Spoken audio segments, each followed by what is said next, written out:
Hey Emma, I was thinking about how I could improve my English vocabulary. Do you have any tips? Sure, Jack.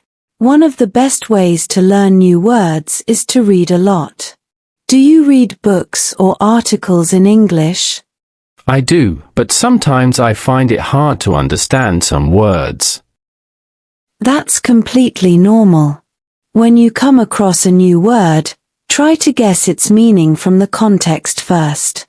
Then, you can look it up in a dictionary to confirm. That sounds like a good idea. But what if I forget the words I've learned? It happens to everyone. To remember new words, you can write them down in a notebook. Try to use them in sentences and practice them regularly. I think I can do that. Do you have any other tips? Yes, you can also use flashcards. Write the new word on one side and its meaning on the other. Quiz yourself whenever you have some free time. Flashcards sound fun. I'll try that too.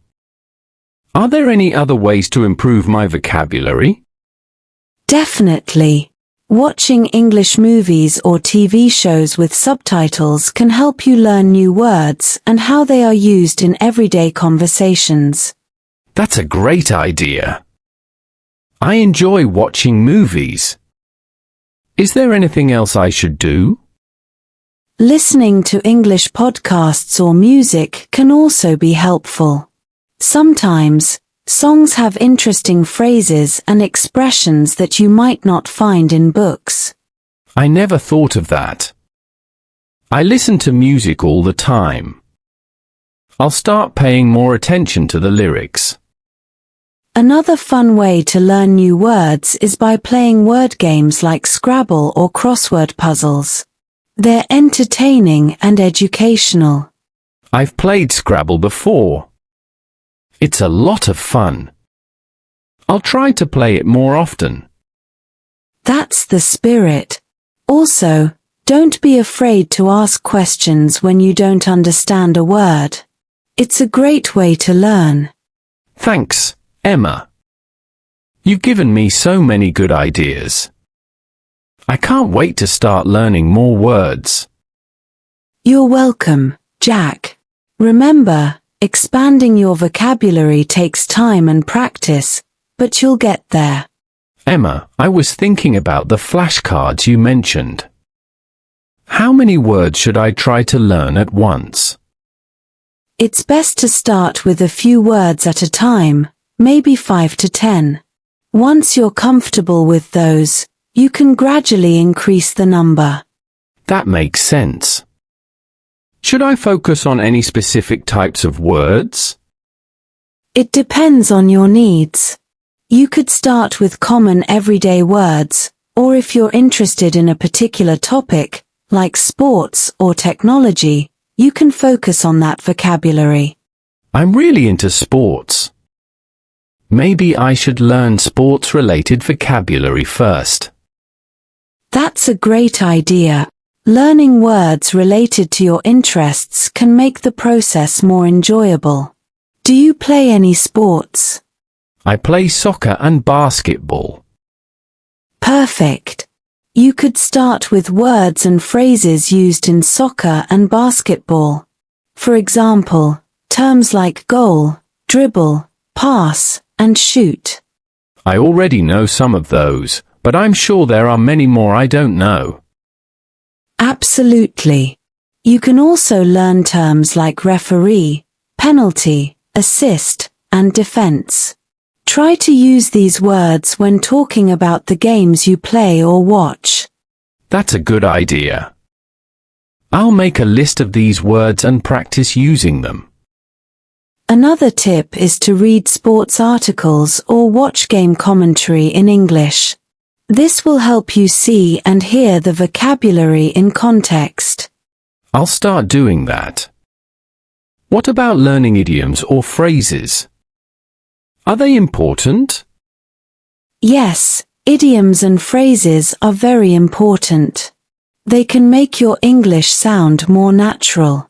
For example, In sports, you might hear phrases like kick off, slam dunk, or home run. I've heard those before. Sometimes idioms are confusing because their meanings aren't obvious. That's true. The best way to learn idioms is to see them used in context. Reading, listening, and asking native speakers can help you understand them better. I'll keep that in mind. Can you give me some examples of useful idioms or phrases? Sure. Let's see. How about break the ice, which means to start a conversation in a social situation, or hit the books, which means to study hard. Those are interesting. I'll try to remember them. You can also practice using new idioms in sentences. For example, I need to hit the books tonight because I have a test tomorrow. That's a good way to practice. I'll start doing that with the idioms I learn. Great. And remember, it's okay to make mistakes. The more you practice, the better you'll get.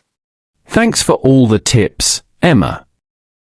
I feel more confident about improving my vocabulary now. You're welcome, Jack. Keep practicing, and you'll see progress in no time.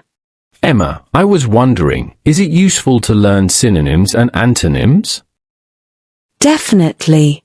Learning synonyms and antonyms can help you expand your vocabulary and make your speech more varied. For example, instead of always saying happy, you could use words like joyful, cheerful, or content. That sounds useful. What about antonyms? How can they help? Antonyms, or words with opposite meanings, can help you understand the full range of a word's meaning. For example, if you know happy, it's also good to know sad. I see. Can you give me some examples of common synonyms and antonyms? Sure. Let's take the word big. Synonyms for big include large, huge, and enormous. Antonyms would be small, tiny, or little. That's really helpful. I'll try to learn more synonyms and antonyms for common words.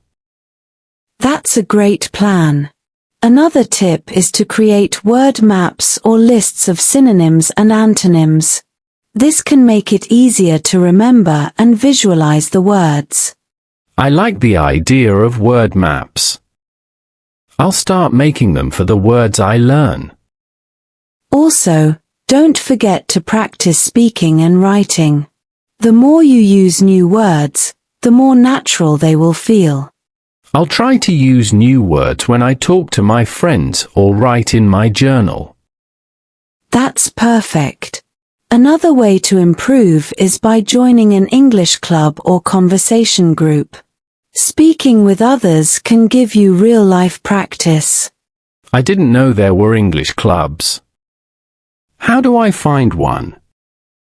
You can check your local community center or library. There are also online groups and forums where you can practice with people from around the world. I'll look into that.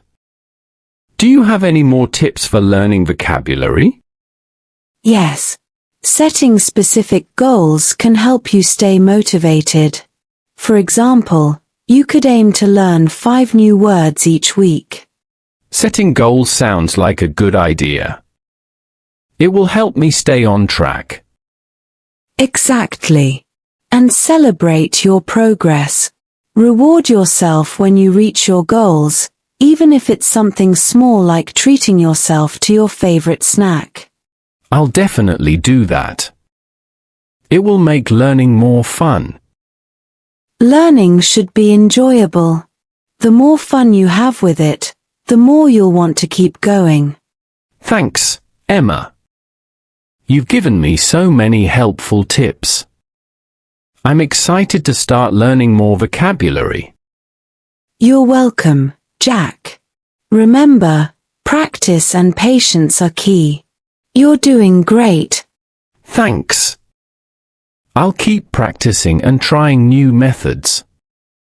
I'll let you know how it goes. I'd love to hear about your progress. Good luck, Jack. Thanks, Emma. Talk to you soon.